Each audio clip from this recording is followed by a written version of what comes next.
Bueno, buenas tardes, nunca fue tan claramente una metáfora como hoy, ¿no? Pero bueno, buenas tardes.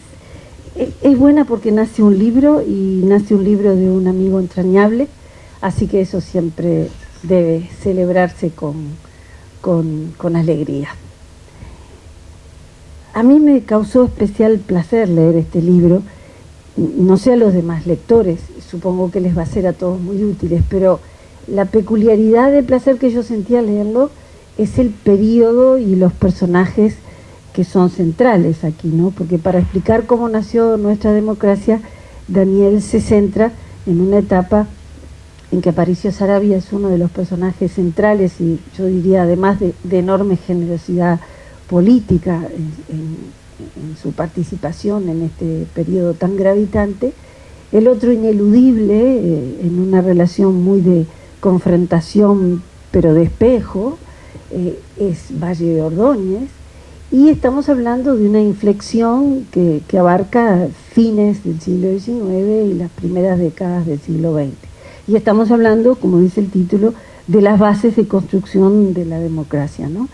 Comienza en el año 1897, el primer levantamiento que merece el nombre como tal de Saravia, sin contar la chirinada del 96, y termina en 1925, cuando se considera ya maduro el sistema de partidos de consenso, con su sistema de coparticipación institucionalizada, y sobre todo con su sistema de vigilia electoral de todo el andamiaje político de un país, que se convirtió en lo que se suele llamar una partidocracia, y que a Daniel le gusta más decir con otras palabras, le gusta más utilizar la voz república, le gusta más utilizar la voz consenso para explicar ese pacto de los partidos que ha hecho posible la construcción de una democracia de tan larga data y de tan buena salud en el concierto de los países de América Latina. El tema es sencillo y apasionante, y los personajes elegidos lo son, y a tal punto lo son que Daniel en algún momento, él siempre bromea con que la poeta de la clase era yo, porque nosotros fuimos juntos a la universidad y supimos hacer fechorías juveniles juntos, ¿no? Una revista cuasi clandestina y cosas así que hicimos cuando no peinábamos canas todavía. Pero en realidad el que se pone muy poético en este libro es él. Y se pone poético porque este es un libro de un historiador muy serio, con una larga trayectoria, que presenta en forma de libro su tesis doctoral, de la cual fue tutor Gerardo. Así que es todo un acontecimiento también en la vida de Daniel esto, y en una carrera académica es yo diría que una coronación, una llegada a un punto de cenit muy importante. Es una tesis importante, muy, muy buena, y es un libro que se lee con satisfacción. Pero para llegar a ella, Daniel optó por un camino al sesgo bastante peculiar. Él es un académico y hace su tesis doctoral. Nadie puede a esa tesis cuestionarle absolutamente nada desde el mundo académico, pero desde la primera página dice: soy blanco y lo voy a contar desde los blancos. Y voy a hacer la interpretación historiográfica que corresponde, porque entiendo que hay un vacío historiográfico o una manera de contar las cosas desde otro lugar que no contempló esto, aquello y lo otro. El esto, aquello y lo otro es el cerno del libro, es el corazón duro de este libro, ¿no?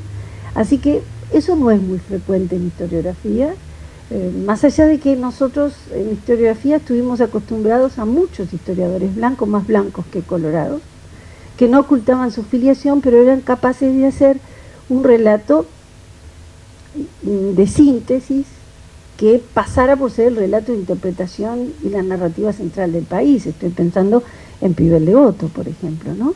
Al que luego le pudimos revisar aquella tesis, aquella otra afirmación, pero que en términos generales era aceptable para una clase en secundaria y para un debate a nivel universitario, y durante mucho tiempo lo fue.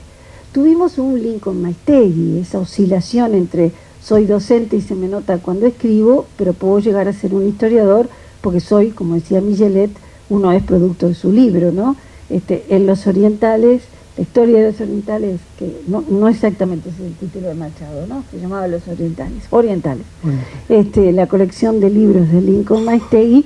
Lincoln comienza siendo un profesor que recoge sus múltiples clases luego de 30 años de labor, y cuando llega a los tomos finales se convierte en un investigador, porque ya ahí los libros no estaban, y tuvo que acudir a su frondosa memoria, a sus archivos de prensa, en la que además escribía. Así que Lincoln termina siendo alguien que se hace a sí mismo como historiador, aunque él reivindicaba todo tiempo su condición de profesor.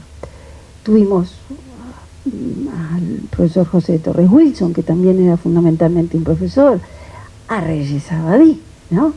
El gran historiador, al que también, al igual que Pibel, quien le cuestionaba absolutamente nada a aquel ciclo artiguista en lo que todos supimos estudiar, y que fue durante mucho tiempo una especie de Biblia para la historia nacional, para la izquierda, para toda la intelectualidad de izquierda. Y bueno, y su autor era ese hombre que había oscilado políticamente en diversos caminos, había explorado unos y otros con mucha osadía a veces, ¿no? Que se enamora con Metol Ferré del ruralismo de Nardone, y que terminan fundando el Frente Amplio. O sea, hombres de una época compleja a la que se sumaron y vivieron con apasionamiento. El camino que elige Daniel es muy ortodoxo, muy académico, muy impecable desde el punto de vista de un doctorado, pero es absolutamente apasionado. Hay una página en la que dije, caramba, la poesía lo ganó, ¿no?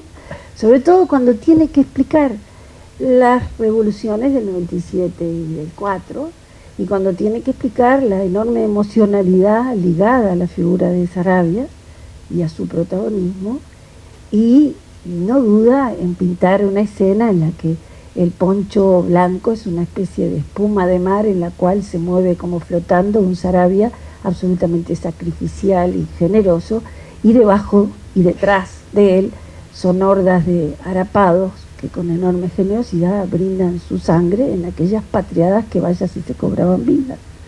Así que él describe a aquellos jinetes como centauros, y le pone a la escena incluso una especie de brisa en cámara lenta, ¿no? La poesía lo gana porque no oculta que es blanco, pero hace un trabajo no solamente impecable, y no solamente un trabajo que confiesa los orígenes o la lectura ideológica que el autor hace del tema, sino que eso se convierte en el instrumento mayor. Lo que él dice es, historiográficamente, no se ha visto el grado de participación de. Y no solamente lo dice para confrontar una historiografía, supongamos, colorada, o una historiografía básicamente colorada, pero finalmente de consenso y muy extendida, sino que le hace una suerte de advertencia que está cerca del final del libro, que a mí me conmovió especialmente. A los propios blancos le hace esa advertencia, ¿no?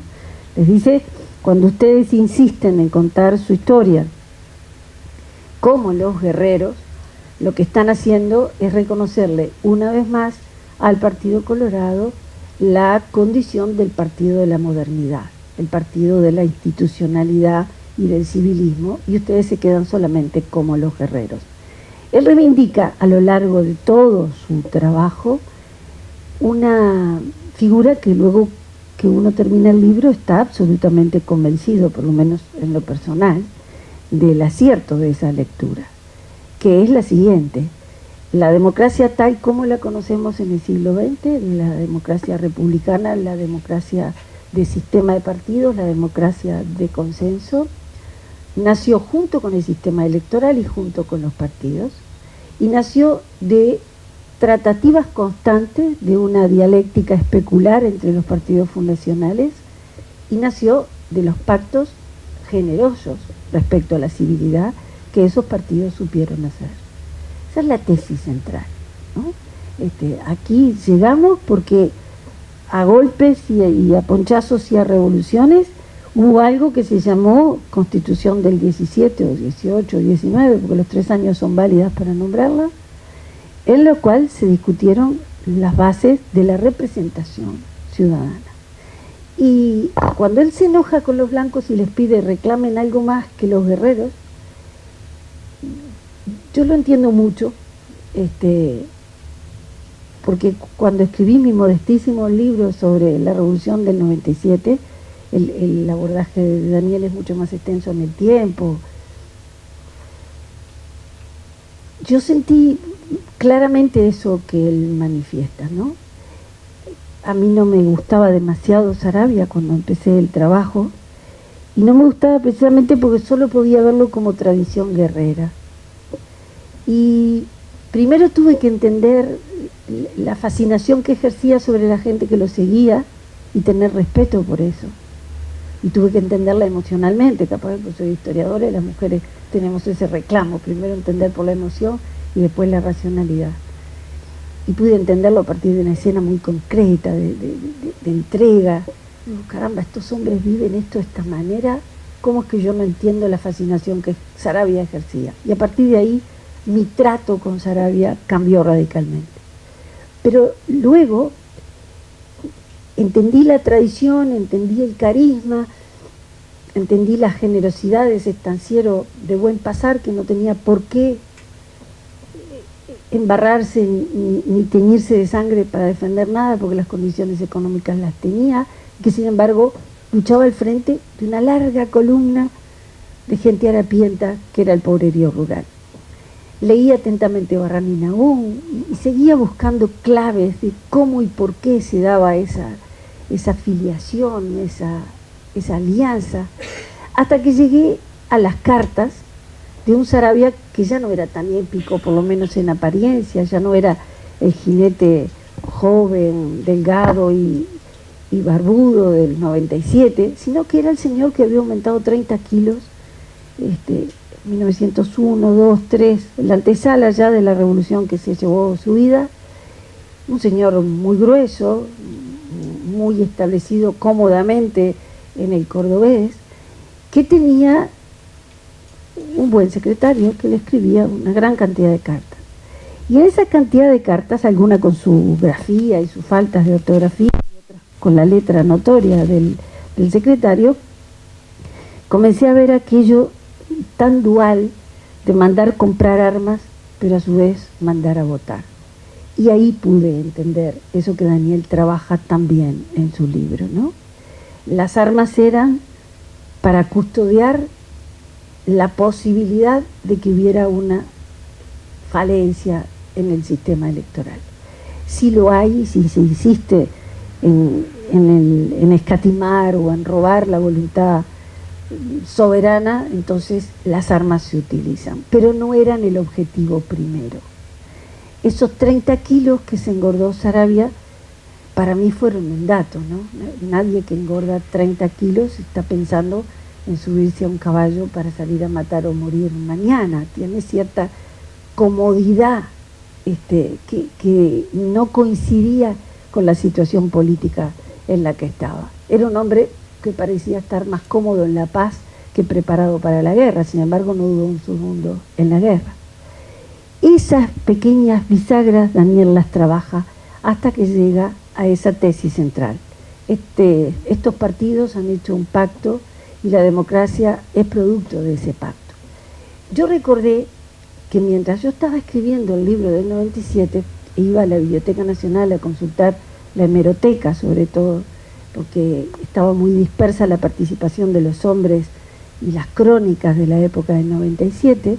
Había terminado de leer los libros que había, pero me faltaba esa parte de la investigación.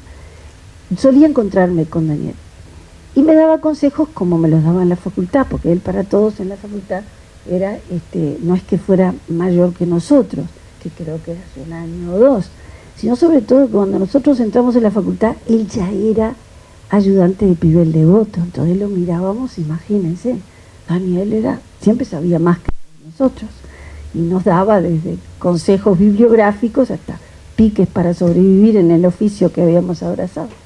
Así que con esa actitud un tanto de hermano mayor que él tenía en la facultad, años después me encuentra, año 97, estaba yo haciendo el trabajo sobre la Revolución del 97, porque precisamente el concurso que se llamó era para celebrar esa efeméride, y ya entonces, año 97, ¿no? Fíjense en el año en que estamos, ya entonces el pique, como dicen mis alumnos, que Daniel me dio en esa ocasión fue: revisá los pactos. ¿Vos te acordás de ese día?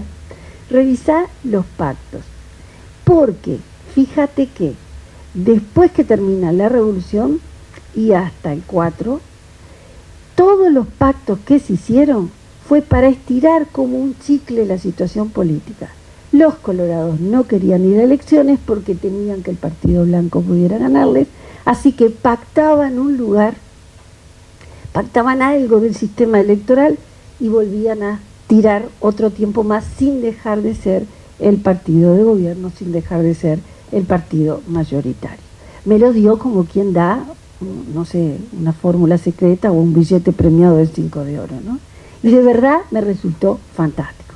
Daniel desde ese momento tenía, desde mucho antes, ya tenía claro en el 97 la idea central que alimenta este libro. Fue muy esclarecedor esa fórmula que me dio en ese momento para entender. Ahí cerró todos los 30 kilos que había engordado Sarabia, todo absolutamente hizo clac, y me cerró un periodo. Él vuelve a abrir ese periodo que yo cerré en el 97, lo relaciona con el 4, lo lleva hasta el 25, lo llega hasta que uno termina de comprender que la democracia de la que gozamos hoy tiene una larga historia, pero que tiene una inflexión inicial en el proceso fundacional, que es haber elegido correctamente el camino y saber transitar. Y el haber elegido correctamente el camino significa haber salido de lo que Daniel llama el periodo oligárquico. ¿Sabés que yo a mis alumnos no les dejo decir oligarquía en clase? Porque es una palabra que me parece que no dice nada cuando se utiliza como sinónimo de clase. ¿Qué indica? ¿Qué es lo que hay adentro? Cambia según el paisaje. Si yo digo clase obrera, se entiende. Por lo menos el señor tiene que tener una herramienta en la mano. Pero si digo oligarca, no me cierra como definición. A partir de ahora cambio lo que hago en las clases, porque él da una definición fantástica. Él dice, a ver, no lo utilicemos como sinónimo de clase, utilicemos como sinónimo de una élite que se permite un nosotros absolutamente endogámico y cerrado, un nosotros que somos los que de verdad tenemos el patrimonio de la opinión y del poder público, y que entendemos que los demás no tienen la capacidad para ser sujetos de acción política. Eso me cerró mucho más. Pasamos de esa república con una élite oligárquica a un largo periodo de coparticipación en el cual, abierta ligeramente la rendija por la cual a esa endogámica élite se le abre la posibilidad de la participación de otros, esos otros, también con un filtro, también con limitaciones, lentamente se les permite participar.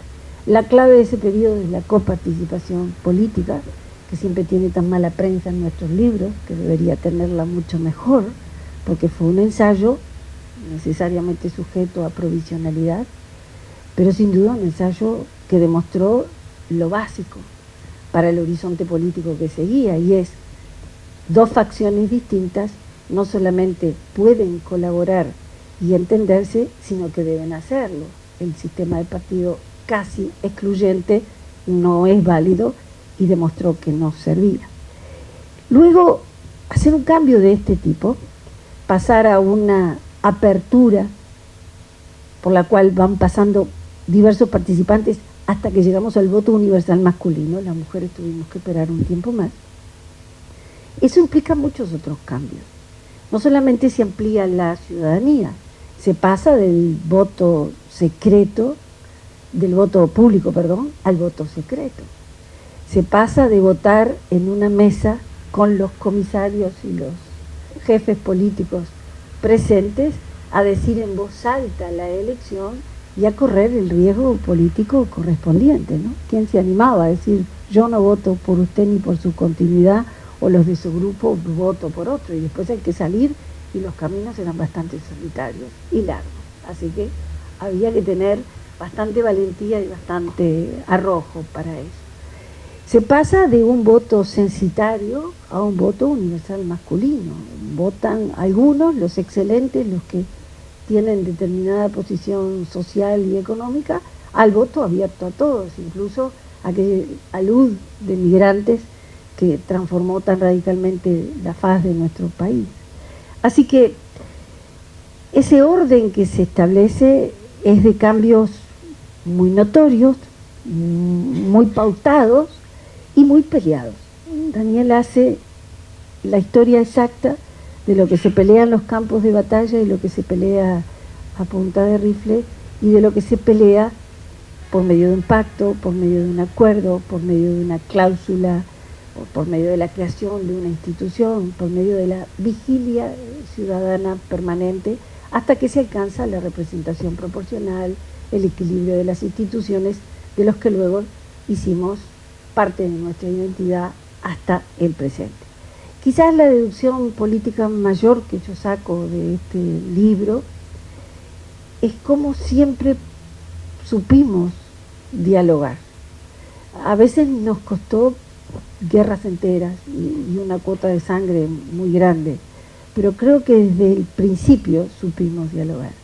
Supimos aquello que Pibel vio tan claramente y que historió tan claramente también, que fue analizarlo como una línea de larga duración en nuestra historia, la capacidad para conciliar, la capacidad para perdonar, no sé si olvidar, creo que eso nunca, ¿no?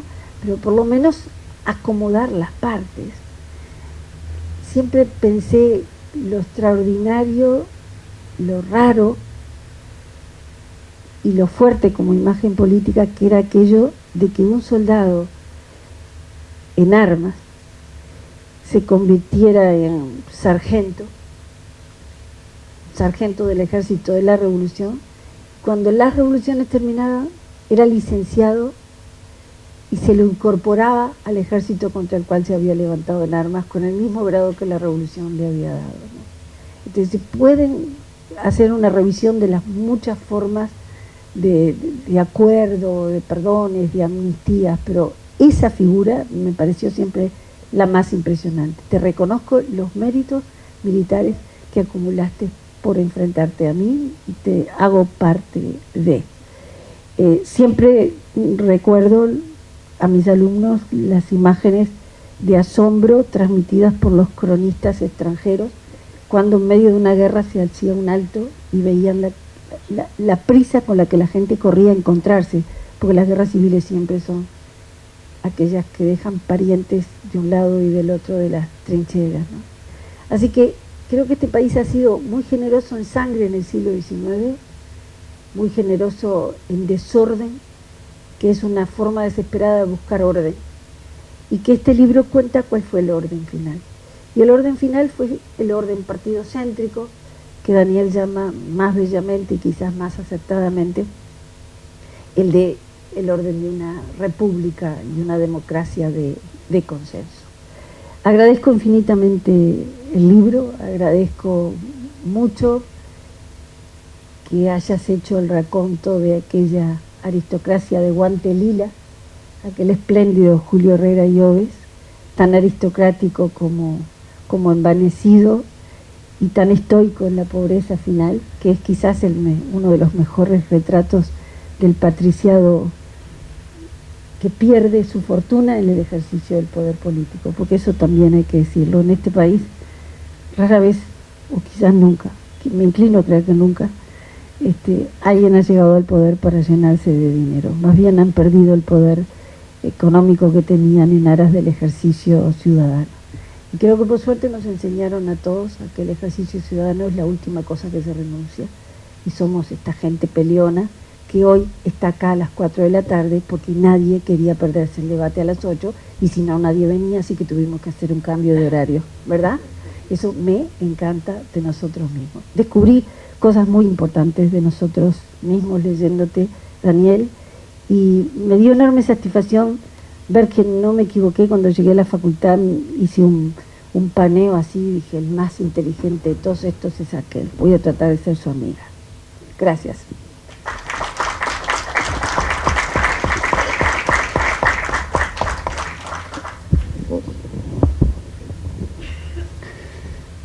Buenas tardes.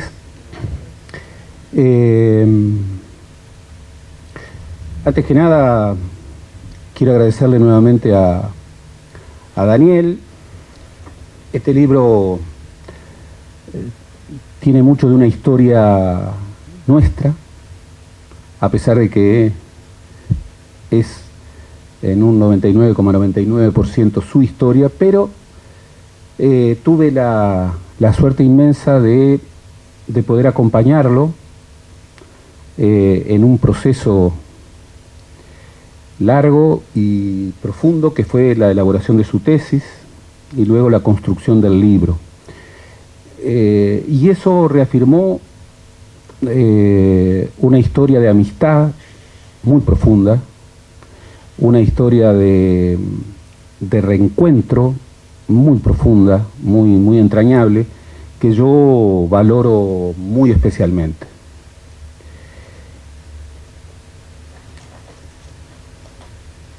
Daniel, en primer lugar, es un excelentísimo historiador y desde el vamos rompe de manera muy correcta con ese equívoco que muchas veces funda la relación entre el historiador y la audiencia. El historiador no administra la verdad sobre el pasado. El historiador produce conocimiento crítico sobre el pasado y tiene que invitar a los lectores o a los que escuchan o a sus alumnos a pasar por el otro lado del espejo, pero poniendo arriba de la mesa sus trucos. Y entre los trucos que cada uno tiene, bueno, están también las definiciones de cada uno. Y está muy bien, no menoscabe en absoluto la rigurosidad de su trabajo, el empezar y señalar que su visión era una visión blanca. Entre otras cosas porque somos lo que somos, y está muy bien defenderlo y ponerlo arriba de la mesa, y está muy mal creer que uno interpela la historia solamente a partir de una definición. Siempre dicen que el ladrón cree que todos son de su condición. Bien, hay gente muy menor para la cual una definición política, partidaria, ideológica, genera como una especie de focalización y de sesgo. Hay otra gente, entre la que se encuentra Daniel, que tiene otra grandeza moral y que tiene otra profundidad intelectual, en donde justamente el establecer desde dónde se habla, desde dónde se reflexiona, lejos de ser un sesgo que de alguna manera opaca la profundidad, es todo lo contrario, es todo lo contrario. Este es un excelente libro de historia y es una lectura no solo para los blancos, sino que es una lectura extraordinariamente necesaria para el Uruguay, para los uruguayos, particularmente los uruguayos de hoy.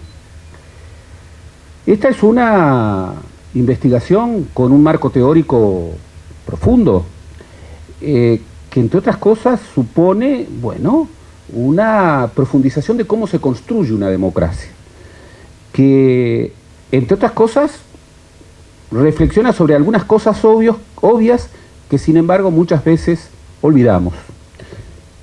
Primero, la democracia no es un emergente natural que se reconoce en un determinado momento y que luego se conserva. No, la democracia es una teoría revolucionaria que tiene miles de años y cuya condición es que siempre está construyéndose y que siempre está discutiendo un nuevo derecho, una nueva institucionalidad y cuya construcción no termina jamás. Y esa es su fascinación. Y esa es su gran apertura y el secreto de su perdurabilidad. En segundo lugar, Daniel, desde el propio marco teórico de su investigación, prueba algo que es obvio, pero que la democracia no puede emerger de una hegemonía, no puede emerger de la victoria de alguien sobre otros, sino que para construir una democracia hay que convencer, es decir, vencer con otros. E inevitablemente hay que pactar y hay que negociar Y en la democracia la palabra negociación es una preciosa palabra, es una preciosa palabra. En tercer lugar, Daniel, desde la fundamentación teórica de su investigación, nos plantea que en puridad no hay democracia sin acuerdo de régimen. Y el acuerdo de régimen es el primer acuerdo que cualquier sociedad efectivamente civilizada puede ostentar con mucho orgullo. Y lo digo desde una reafirmación de que los uruguayos, mal que nos pese, tenemos ese orgullo. Y tenemos que cuidarlo como una de los patrimonios más grandes que nos han legado y de los patrimonios más extraordinariamente necesarios que tenemos que legar a los que vienen.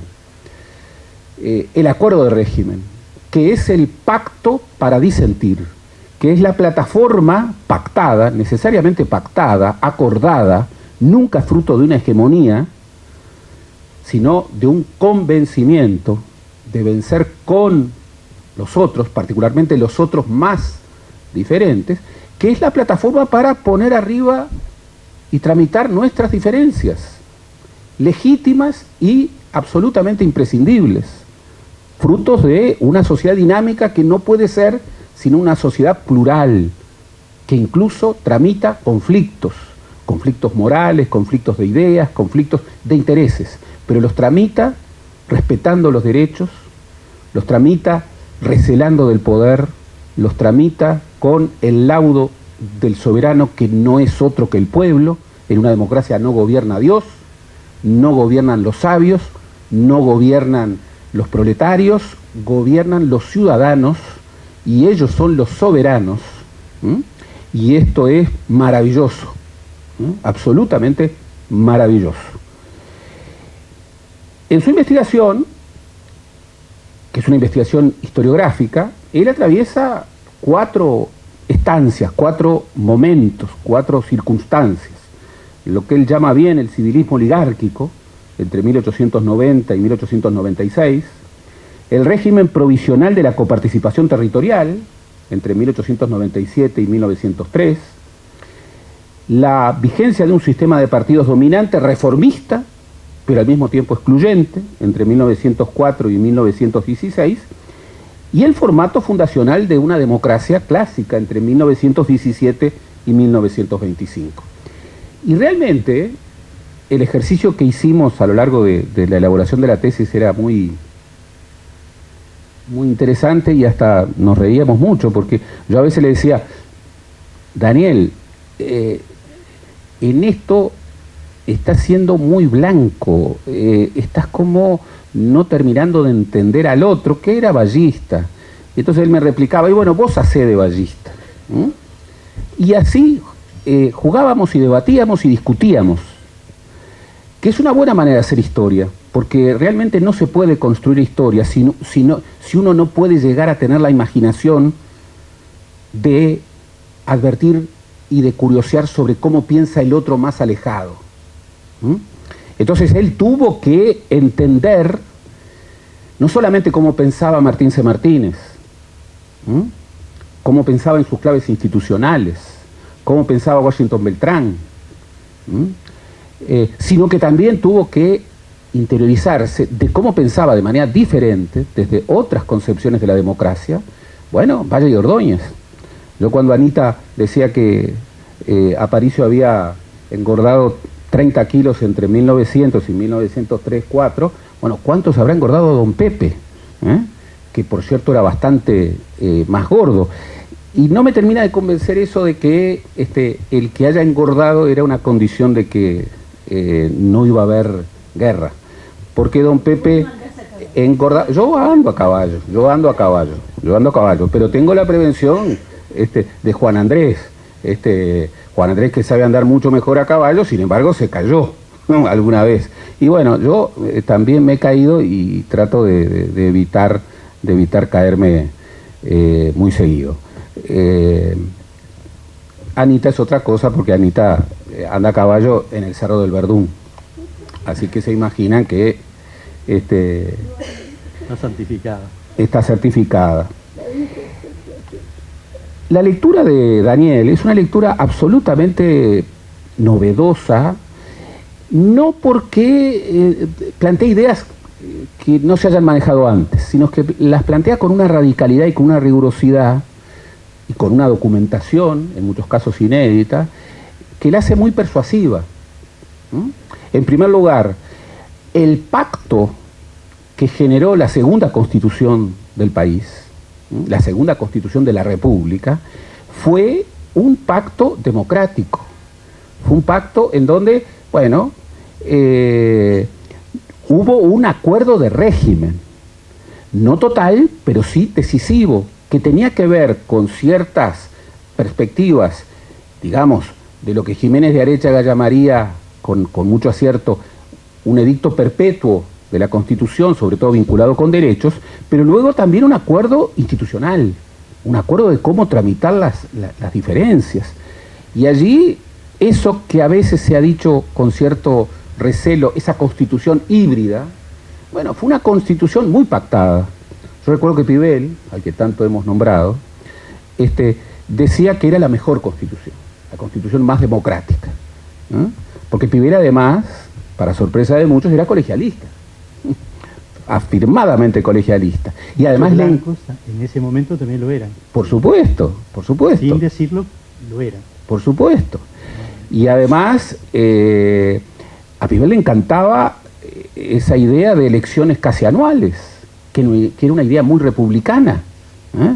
Esa idea de, bueno, construir la politización de la sociedad a través de una participación electoral persistente. Ustedes se imaginen, claro, era sufragio universal masculino, dejaba abierta la Constitución a la posibilidad de que con 2/3 de ambas cámaras, por la vía de la ley, sin reforma constitucional, como finalmente ocurriría en diciembre de 1932, se consagrara los derechos políticos de la mujer. Y esto finalmente se incorporaría a la nueva Constitución, luego del golpe de Estado, como todo golpe de Estado reprobable, inconstitucional, de ruptura de régimen, impulsado por Gabriel Terra, con respaldos en el herrerismo y en el riverismo. Pero luego, ese acuerdo de régimen es realmente consolidado por algo muy importante que en la historiografía muchas veces pasamos de largo y que la mirada del derecho nos advierte. Yo siempre digo que en la currícula de los historiadores y de los politólogos falta mucho derecho, y eso es un grave problema, porque el hecho de que él haya incorporado las leyes electorales matrices de 1924 y de 1925 completa muy bien el acuerdo de régimen. No puede entenderse el acuerdo de régimen como la mera expresión de la Constitución, de la nueva Constitución pactada. Las leyes electorales y todo lo que implicaban en términos de acuerdo para competir eran absolutamente decisivas. Adviertan ustedes que en la década de los 20, solamente con sufragio masculino universal, en Uruguay sin voto obligatorio, votaba más del 80% de los habilitados. Es una cifra impresionante. Por eso la sorpresa gigantesca de los historiadores extranjeros, de Goran Linda, del Milton Banger, de Fitzgibbon y de tantos otros que, bueno, vinieron y vieron en los años 20 elecciones, 9 elecciones en 13 años, 14 años de vigencia de la segunda Constitución, en donde participaba más del 80% de los habilitados. Entonces, ahí hubo una construcción muy refinada, que en general los uruguayos no han terminado de entender, porque hubo luego como una historia negra del doble voto simultáneo, de la ley de lemas, de las leyes electorales, y ahí hubo grandes errores, porque esa era una construcción muy refinada, que al mismo tiempo ayudó al Uruguay a consolidar nada menos que eso que es un patrimonio extraordinario del Uruguay, que como todos los patrimonios decisivos siempre está abierto a nuevas construcciones, pero también siempre está en peligro. De ahí que la definición democrática sea siempre una definición preocupada. ¿Por qué? No porque gane fulano, gane perengano, que también, pero sobre todo porque más allá de nuestras diferencias hay un acuerdo fundamental, que es el acuerdo de régimen, que es el acuerdo que legamos y que heredamos fundamentalmente. Esa fue la sabiduría del Uruguay, y espero que siga siendo la sabiduría del Uruguay, porque estoy también persuadido de que las reformas sociales, las reformas que necesitan los más débiles, que necesitan los de abajo, siempre son más profundas y más perdurables cuando emergen de pactos, cuando son reformas consensuadas, cuando son reformas en donde el impulso convence, no se impone. De allí que este libro tenga una enorme significación para estos tiempos que corren, y de alguna manera nos vuelve a plantear ese espejo virtuoso de la historia uruguaya, de la mejor historia uruguaya, que no es reductible a ninguna historia partidaria excluyente, ni siquiera la historia de blancos y colorados, ¿no? Es una historia en donde todos los partidos, todas las visiones tienen su parcela, tienen su parcela, y es un espejo en donde todos, salvo unos locos por izquierda y unos locos por derecha, no se sienten reconocidos en sus definiciones primordiales. El acuerdo de régimen, eso que, bueno, que hoy está tan desafiado en América Latina, en América, y en el mundo, y que sin embargo sigue siendo, sigo convencido de ello, y leer este estupendo libro de Daniel me convence más de eso, sigue siendo el gran patrimonio de los uruguayos. El acuerdo de régimen democrático, este libro cuenta maravillosamente bien y de manera extraordinariamente rigurosa, con muchas preguntas y con muchos documentos, la forma en que se construyó ese acuerdo de régimen, y también nos ayuda a entender su valor primordial. Muchas gracias, Daniel.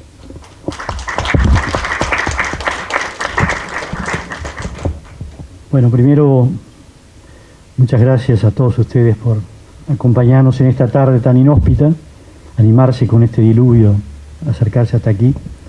Yo me siento muy cómodo porque estoy en la mesa con dos amigos, de manera que los juicios que ellos emitieron en realidad no refieren a los méritos del autor, sino al cariño, al afecto que mutuamente nos tributamos. Con Anita, no quiero decir de muy lejos, pero más de 40 años. Yo confieso edad, bueno, no sé si confesar la edad, pero hace más de 40 años empezábamos en las aulas de la facultad, en la que transitamos juntos, y ahí tenemos ahora como es un contencioso, como se diría en el derecho, de si tomábamos un anís al salir de la facultad o no. Anita confiesa que no, pero yo me acuerdo que sí. En fin, tendremos que resolverlo en otro ámbito. Con Gerardo es una amistad un poco más nueva, pero ya lleva tiempo y que se ha arraigado y ahondado desde miradas distintas de muchas cosas de la realidad, de la historia del país, pero con una cosa común, con un sarno común de ciudadanía democrática que nos une, más allá a veces de las diferencias que podemos tener en algunas lecturas políticas, pero que muestra que la amistad está por encima de eso, puede permanecer y ahondar, ¿sí? A pesar de esas diferentes miradas. Y como él decía, sí, yo lo traje este cuento porque un día le dije, mirá, voy a hacer un doctorado, voy a hacer esta tesis y quiero que sea mi padrino de tesis. Y me pregunta por qué quería el padrino de tesis. Él venía de escribir La República Ballista, le digo porque necesito que me haga de ballista. Y mi sparring, y bueno, en esas discusiones creo que bueno, recibí muchos aprendizajes. En realidad uno va de a poco descubriendo, digamos, las cosas.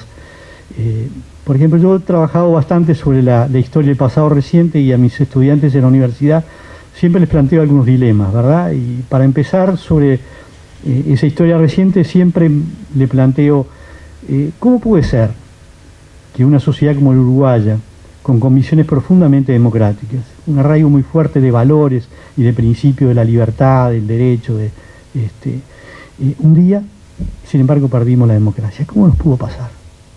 ¿Cómo se puede explicar eso? ¿Qué nos pasó? ¿No?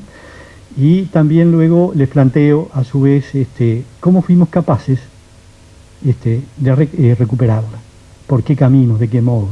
Porque esos aprendizajes son ciertamente siempre valiosos, ¿no? Eso me llevó luego a preguntarme, pero bueno, ¿nosotros nacimos demócratas o construimos la democracia? ¿Verdad? Y como tú decías, no es que la democracia es una cosa dada, es una cosa siempre en construcción. Siempre hay que perfeccionarla, siempre hay que defenderla, siempre hay que, de alguna manera, enriquecerla. Y entonces eso me llevó a la interrogante sobre el tema de la tesis, ¿verdad?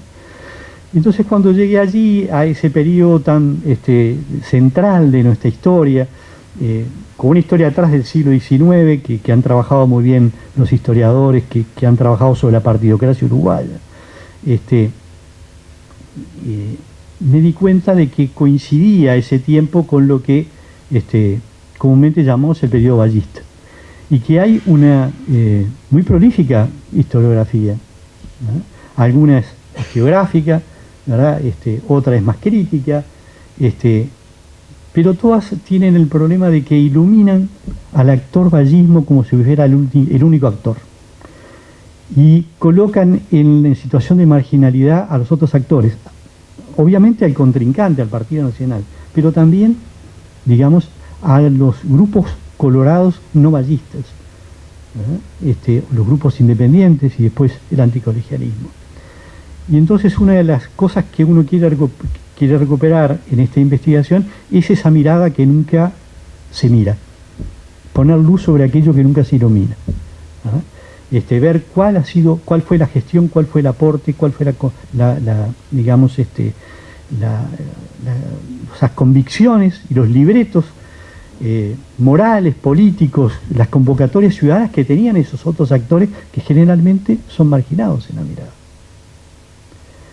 Luego también, cuando uno analiza ese periodo vallista, ¿verdad?, de nuestra historiografía, ve que esa historiografía de alguna manera está muy referida a un tiempo, digamos, donde el estructuralismo tenía un gran predicamento.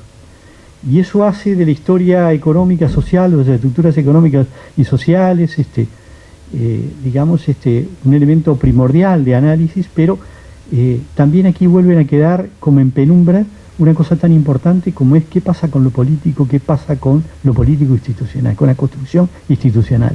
Y es ahí cuando la democracia aparece como un elemento que ha sido bastante soslayado, no ha sido aplicado. Y eso es lo que nos lleva a analizarlo, ¿verdad? Y aquí uno aprecia que bueno, hay en juego, digamos, dos visiones. Y el tema es que la única manera de comprender la realidad de esa historia es colocar en juego, dialéctico, digamos, en una relación, digamos, en espejo, una y otra versión. O sea que nosotros nos propusimos colocar esa versión que no estaba, pero no en forma aislada, sino siempre en juego con la otra. No sé si lo logramos, pero esa era la intención.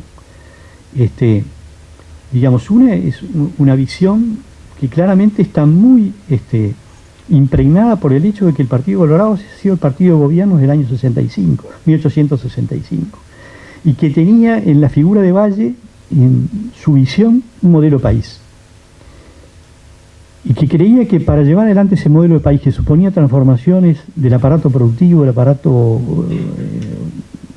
también de la realidad social, de estructuras sociales, del aparato mental del país, es decir, cultural, filosófico, moral, digamos, necesitaba concentrar el poder. necesitaba de alguna manera una fortaleza política para poder impulsar esa transformación. Mientras que el otro partido tenía otro dilema distinto, otra mirada distinta, que era establecer las reglas de juego para poder elegir entre diversos proyectos de país posibles, porque las reglas de juego no estaban establecidas. Lo que tú llamás el pacto de régimen. ¿Cuáles son las reglas de juego que nos permiten sostener cosas distintas y sin embargo trabajar juntos? Y esas dos versiones hace difícil el encuentro y el entendimiento en el momento, ¿verdad? Como lo hace también el hecho de que el que está en el poder reivindica una política nacional, un Estado único, un ejército único, ¿verdad? Mientras que el que no está en el poder reivindica derechos, reivindica garantías, reivindica lo que, a mi gusto, y lo digo en el libro, Ana define en la Revolución Saravista en dos líneas cuál era el motivo de todo, que es pelear por las armas, el derecho a prescindir de las armas para ser oídos. En otras palabras, no ser paria en la propia tierra. Y acá, obviamente, había una versión que después va a cambiar, y eso es lo interesante en el Partido Colorado. A mí, realmente lo digo, en la conclusión de uno de los capítulos, me parece de una amplitud moral muy grande, ¿no? Y una construcción, un aprendizaje moral muy grande, que es, por de pronto, desinvestirse de las visiones que siempre sostuviste y admitir las visiones del contrario. Porque eso ocurre, de alguna manera, en ese pacto que da origen a la Constitución de 1918. Entonces, la comprensión tiene que darse en ese juego dialéctico donde uno reivindica la unidad del poder, reivindica el Estado Nacional y el otro reivindica legítimos derechos, garantías para el juego político. Y acá hay varias cosas que uno quiere colocar de cabeza. Mi intención es colocar cosas de cabeza. Por ejemplo, de que esas huestes de desarrapados a caballo y con lanza, sin embargo, eran la modernidad. Y como tú bien lo decís, si hay alguna línea, yo soy bastante positivista haciendo historia, me reconozco que tengo ese defecto. Si hay algo de poeta, de línea poética, es en lo que tú interpretaste al describir lo que era ese ejército, poniéndome en el sentimiento de lo que sienten los blancos. Por eso tenía que ser poético, porque es la única manera que entienden la forma de hacer política, ¿verdad? Pero lo hago porque los voy a cuestionar.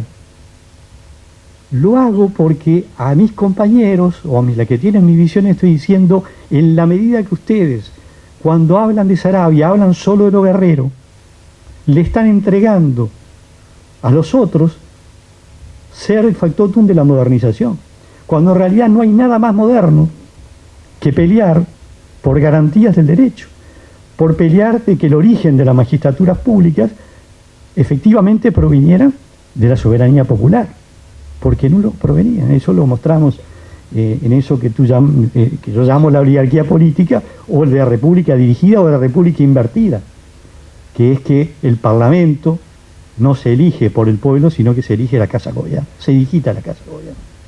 Y eso claramente fue así. Y lo dice Valle. Yo quisiera leer a Valle porque en 1919 Valle dice una cosa tremenda, fundamental, y lo dice después de haber sido 2 veces presidente, y habla del poder que tenía el presidente y habla del poder que él tuvo y ejerció. Dice Valle: desde que se creó nuestra Constitución de 1830, el presidente fue un monarca. Del presidente dependió todo, y hubo que someterse al presidente en todo, y no se pudo hacer nada que el presidente no quisiera. Todo giraba y ha girado hasta ahora alrededor del presidente. En materia electoral, que es lo que aquí nos preocupa, se constató necesario también hacer lo que él quisiera. La Constitución atribuía al presidente toda la tarea y le habilitaba así para pedir a los que él había elegido todo el concurso que él necesitaba para realizar su obra. nuestro partido comprendía que era necesario prestarle ese concurso y que al elevar a un hombre a una posición tan alta e imponerle tarea tan grande y tan grande responsabilidad, se contenía el compromiso de ayudarlo en su obra. Así el presidente indicaba los candidatos a senadores y representantes y el pueblo partidario elegía los candidatos que el presidente indicaba. Fíjense lo que está diciendo Valle. Él fue 2 veces presidente, 8 años. De esta manera el verdadero elector de la representación nacional de nuestro partido no era el pueblo, era el presidente de la República. Los elegidos no estaban nunca en contacto con el pueblo, y no siendo el pueblo quien lo elegía, no era el pueblo a quien tenían que dar cuenta de sus actos. El pueblo no hacía más que lo que se le pedía. Así pues, desde que el país existe hasta ahora, 1919, los que quisieron subir hasta la representación nacional por el oficialismo tuvieron que hacer una sola cosa: halagar al presidente, servirlo bien, complacerlo, no contrariarlo al menos. El pueblo de nuestro partido era el que por razones obvias estaba más sometido a la influencia presidencial.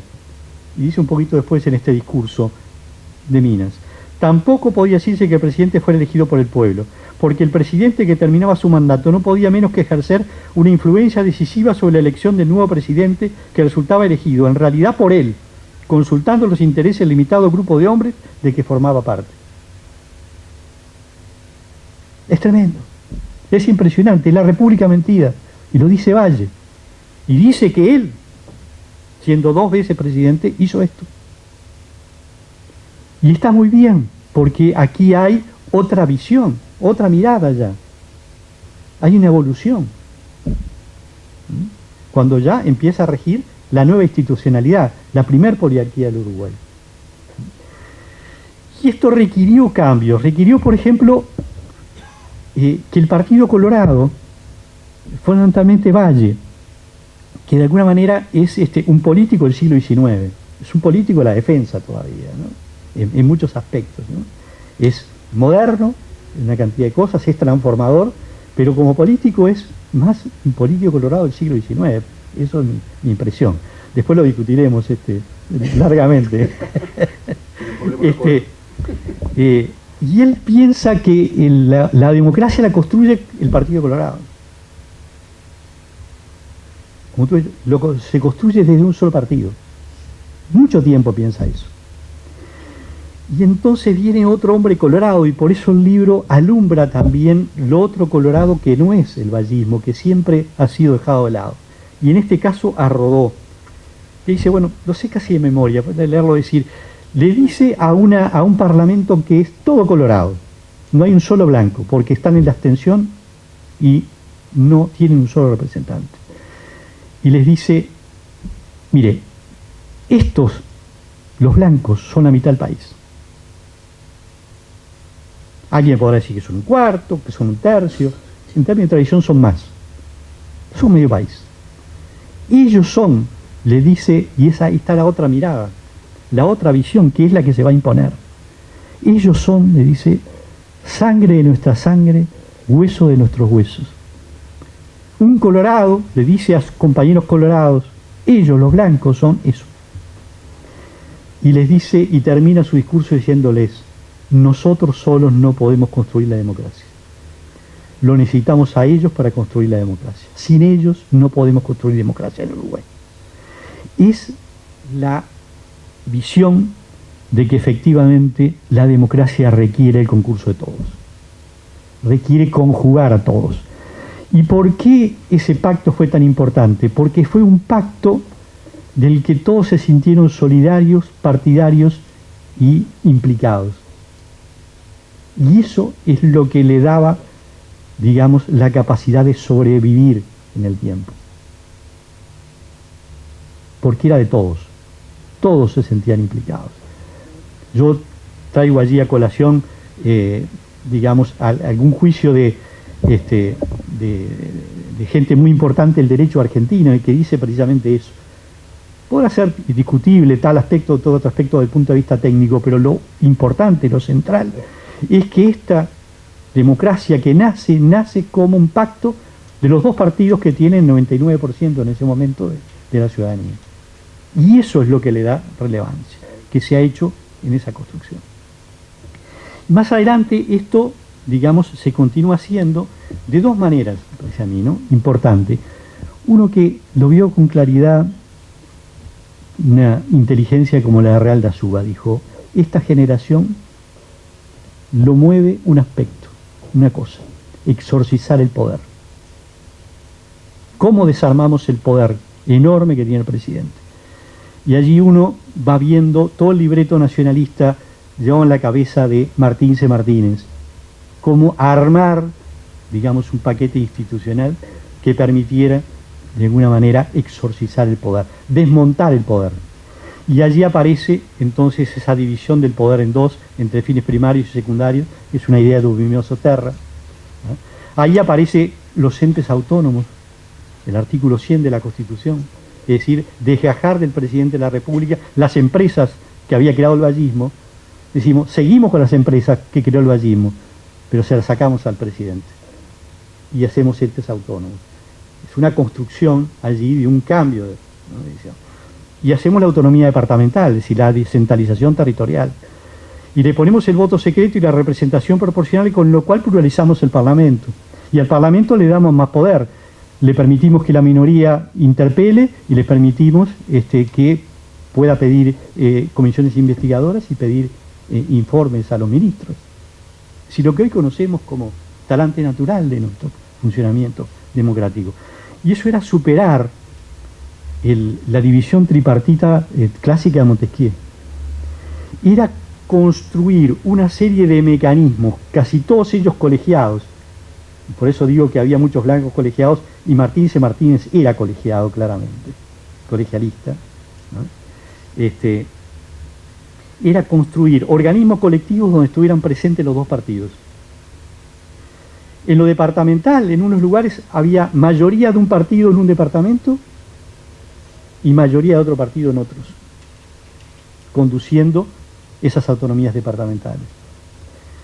Y ese trabajar juntos todos los días, con otros que son diferentes, que pertenecen a otro partido, por ejemplo, en una institución, puede ser la Universidad de la República, puede ser la enseñanza primaria entonces, la Junta de Higiene, el Banco de Seguro del Estado, el Banco Hipotecario, lo que sea, supone asumir la responsabilidad por una institución que se coloca por encima de la visión meramente partidista y supone trabajar todos los días en resolver problemas, y empieza a aparecer allí, ¿qué cosa? Lo cuenta Martín C. Martínez, pero lo puedo contar yo, porque yo he actuado en colegiados, digamos, en la conducción, por ejemplo, de la enseñanza pública. Y eso lo puedo contar como algo personal también, ¿no? Eso hace que cada día uno descubra que el partidario resulta que piensa diferente y piensa igual que el de otro partido. Y otro partido piensa igual que uno. Y en definitiva uno empieza a ver que las fronteras ideológicas no son tan fronteras, que permiten el pasaje de un lado a otro y permite construir visiones compartidas. Y eso va, digamos, quitándole punta a la radicalidad de las confrontaciones. Y entonces es posible, y es posible porque ya era una democracia consenso, de que cuando se forma la Comisión de los 25 para reformar todo el edificio electoral del país, se hace la Corte Electoral, y se hace un nuevo registro cívico, y se discute cómo va a ser la representación proporcional, se trabaja 3 años juntos.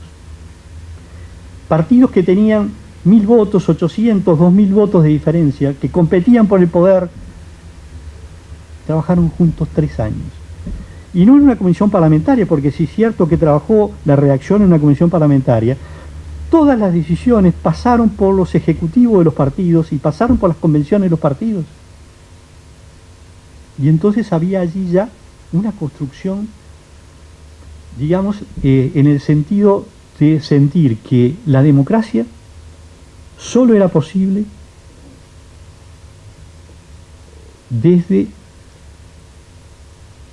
una visión de centro político, que significaba la posibilidad de conjugar miradas, de conjugar visiones. Y entonces en eso aparece esta idea que es tan importante, el principio de la mayoría especial de los 2/3 para establecer la regla de juego.